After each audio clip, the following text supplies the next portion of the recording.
second miracle. Matilda did not join the rush to get out of the classroom. After the other children had all disappeared, she remained at her desk quiet and thoughtful. She knew she had to tell somebody about what had happened with the glass. She couldn't possibly keep a gigantic secret like that bottled up inside her.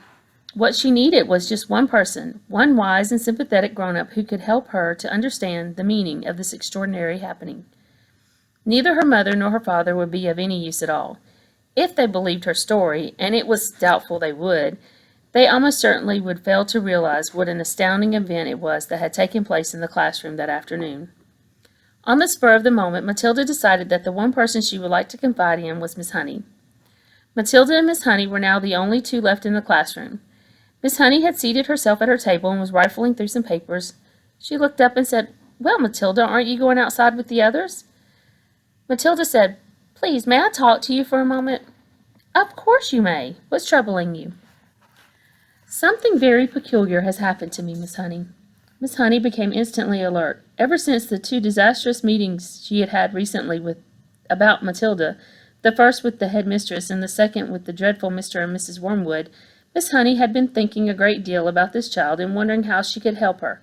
And now, here was Matilda sitting in the classroom with a curiously exalted look on her face, and asking if she could have a private talk. Miss Honey had never seen her looking so wide-eyed and peculiar before. "Yes, Matilda," she said. "Tell me, what has happened to you that is so peculiar?" "Miss Trunchbull isn't going to expel me, is she?" Matilda asked. "Because it wasn't me who put the creature in her jug of water. I promise you it wasn't." "I know it wasn't," Miss Honey said. "Am I going to be expelled?" "I think not," Miss Honey said. "The headmistress simply got a little overexcited. That's all." "Good," Matilda said. "But that isn't what I wanted to talk to you about." "What do you want to talk to me about, Matilda?" "I want to talk to you about the glass of water with the creature in it," Matilda said. "You saw it spilling all over Miss Trunchbull, didn't you?" "I did indeed." "Well, Miss Honey, I didn't touch it. I never went near it." "I know you didn't," Miss Honey said. "You heard me telling the headmistress that it couldn't have possibly been you." "Ah, but it was me, Miss Honey," Matilda said. "That's exactly what I want to talk to you about." Miss Honey paused and looked carefully at the child. "I don't think I quite follow you," she said. "I got so angry at being accused of something I hadn't done that I made it happen." "You made what happen, Matilda?" "I made the glass tip over." "I still don't quite understand what you mean," Miss Honey said gently. "I did it with my eyes," Matilda said. "I was staring at it and wishing it to tip, and then my eyes went all hot and funny, and some sort of power came out of them, and the glass just toppled over." Miss Honey continued to look steadily at Matilda through her steel-rimmed spectacles, and Matilda looked back at her just as steadily. "I'm still not following you," Miss Honey said. "Do you mean you actually willed the glass to tip over?" "Yes," Matilda said, "with my eyes."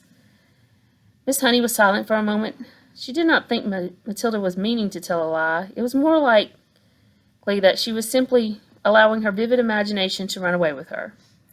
"You mean you were sitting where you are now and told the glass to topple over, and it did?"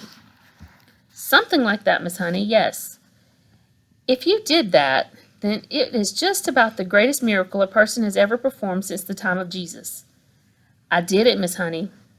"It is extraordinary," thought Miss Honey, "how often small children have flights of fancy like this." She decided to put an end to it as gently as possible. "Could you do it again?" she asked, not unkindly.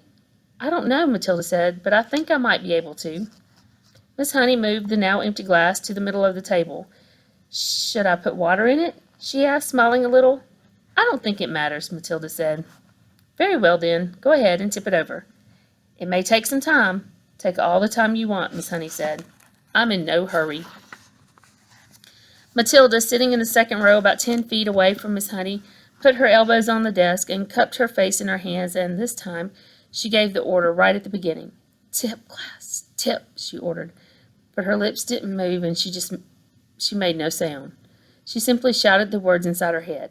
And now she concentrated the whole of her mind and her brain and her will up into her eyes, and once again, but much more quickly than before, she felt electricity gathering, and the power was beginning to surge, and the hotness was coming into the eyeballs, and then the millions of tiny invisible arms with hands on them were shooting out towards the glass, and without making any sound at all, she kept on shouting inside her head for the glass to go over.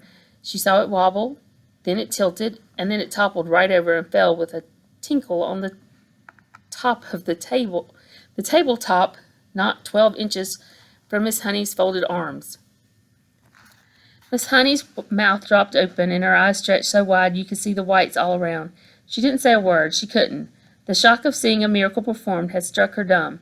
She gaped at the glass, leaning well away from it now, as though it might be a dangerous thing.